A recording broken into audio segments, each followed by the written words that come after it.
Hey, hello, and welcome back. I am Debbie Peterson of Getting to Clarity, and this is another episode of the Getting to Clarity Show. This is the place that you come when you want to figure out your next clear move in your career, in your business, in your leadership. You don't have to know all. You don't have to know all the steps, just the next clear one to make. And I am here to share resources with you so you can do just that. And today I want to talk to you about something I see all of the time in my work with leaders, and that is playing small. Now, it shows up in a lot of different ways. And if you have ever felt like you're in a place where you feel like you are meant for something more, but you have no idea what that means, well, you're in good company. I know that I have been there in the past, and there are times where I hear that whisper going forward, but now I have some tools to be able to figure it out. So that's what I want to share with you today. So when I was younger, much younger, my father passed away. And it was a hard time. My mom was a widow with two young daughters. And for me, that meant that I needed to be a good girl, right? I needed to be safe. I needed to follow the rules. I needed to keep the peace, don't make waves, all the things that we tell ourselves. And while that worked for a while, it kept me safe. I stayed in my lane and I colored between the lines, whatever metaphor you want to use. I got really good at it. But then one day, this whisper shows up and it says, "You are meant for something more. You are meant and capable to do more." Now, that whisper wasn't really helpful to me. I mean, yeah, that's encouraging, but it didn't say what it was I was meant for. It didn't say what were the steps, the 1, 2, 3, 4, 5 to get there. And so because it didn't, what I did was just go into this cycle of chasing everything. And that just brought exhaustion. I thought it was going to give me answers. I thought it was going to give me clarity. If I'm not enough where I'm at right now, then I need to do more so I can figure out what it is that I am meant to do. But all that showed up was exhaustion and stress.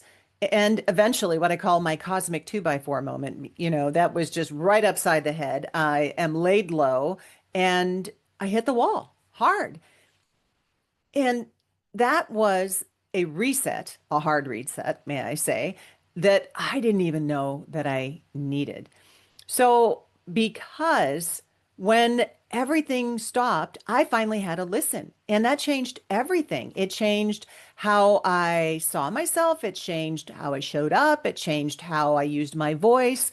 And it gave me the courage to say yes to things that scared me, frankly. And things I didn't see coming, like speaking on a stage in front of hundreds and thousands of people. And each iteration, brought along its own, "You're capable of doing this." But I didn't believe it. And so it was coming to believe it. It was coming to trust that I was ready. So these were things that I never thought I could do. And I know that you have things in your career, in your leadership, that perhaps you're just kind of hedging your bets. You're waiting, you're getting ready to get ready, but you're already ready. So here's what I want to tell you is that playing small isn't always just about lacking confidence. I see that a lot in the leadership development programming that I do when I ask what is it that you want to get out of this? What is your goal? Confidence comes up for men and women a lot. So playing small isn't always about confidence, but a lot of times playing small is about giving someone else's voice more power than your own, even if that's your own voice from the past. So, what this might show up like is staying quiet when you have something to say, whether that's to leadership or in a meeting or in a presentation.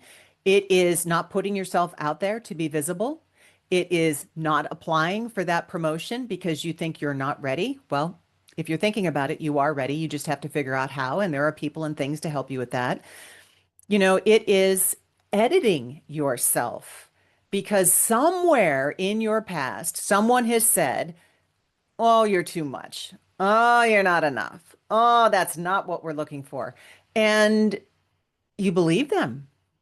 If I could go back and take all of the times that I listened to someone else instead of myself and had a dollar for it, I'd be a rich woman. But I'd also have gotten to where I wanted to go a lot faster. We discount our own wisdom. And that is one of the sneakiest ways that we play small. So, a component of playing small is our self created comfort zone. Ooh, the comfort zone.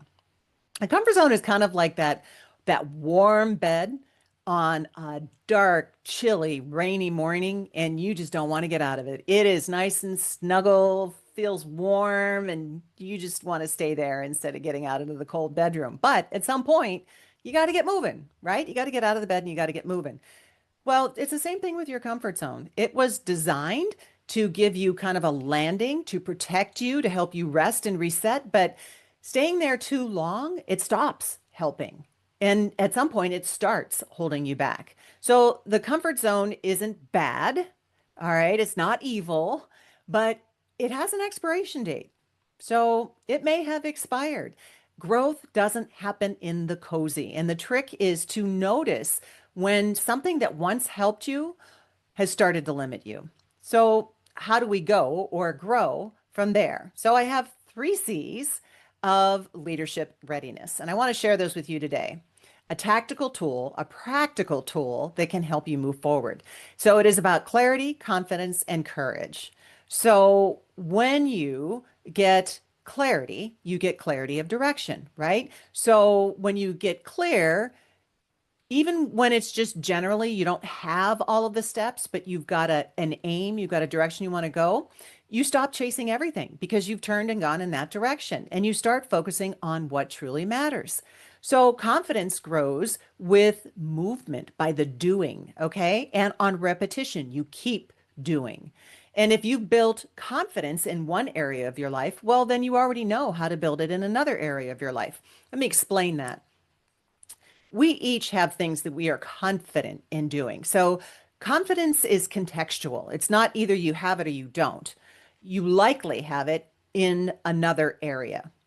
And if you can model what you're doing in that area, in the area where you want to be more confident, if you can uncover the strategies that you use to get there, then you already know how to do it. So, for instance, my son and my daughter-in-law, they are very confident in their workout routines. They're very dedicated to it. They know what they're doing. They have their process. You may be confident in cooking. I tend to be confident in cooking. I've gotten to the point where I have cooked enough with recipes that I now have a foundation and I can throw things together, which is one of my favorite things to do is just open up the refrigerator and say, okay, what can I create from what I have in the house? It's kind of like gamifying cooking. So if you have confidence in one area, you already know how to do it. And confidence is contextual. A lot of times we have to build it up when we're trying something new. Okay. So courage. Well, that is the readiness to act even before you feel ready. It's that internal trust. And in NLP, there's a saying that I absolutely love. It is, there is no failure. There is only feedback. And that means that every step that you take, it gives you information. You act, you learn, you adjust. And that is how confidence grows. And that is how clarity deepens. So here's what I want you to know about readiness. It's not something that you wait for. It's something that you create. It's something that is already in you. You don't have to know everything. You just have to trust yourself to be able to figure it out. Take one small step, get some feedback. And that feedback is going to give you clarity. That clarity is going to build your confidence. And that confidence is going to fuel your courage. That's the cycle. That's how readiness grows. So it all starts with you stop waiting to be ready. You're already ready. Now, if you lead, if you have a team, this one's for you. Helping your people to do the same thing. Help them to stretch without snapping so you can share. You can share your stories. You can be vulnerable and share how you have gotten ready, that you weren't always ready, or so you thought. And this is what you did to step into the role. Create space where your team feels safe to speak up, even when they're unsure, right? Because when people feel safe, they grow. And the organization then grows as a result of that. So here's your next clear move. Think about where in your career, in your leadership, in your business, you might be playing small. Where have you let someone else's voice override your own? Then take one small step towards clarity this week. Maybe it's saying yes to something that scares you. Maybe it's having a conversation that you've been avoiding. Or maybe it's just trusting that you are more ready than you think you are. And if this message hit home, then I would love for you to come hang out with me at my website, www.debbiepetersonspeaks.com. That is where, if you're an organization, my keynotes and my leadership development programming called my leadership readiness programming is available there. If you are a careerist or a leader and you want tips, tools, and resources, then they are there too. So head on over, check it out. I'd love to hear from you. In the meantime, be good to yourself and bye bye for now.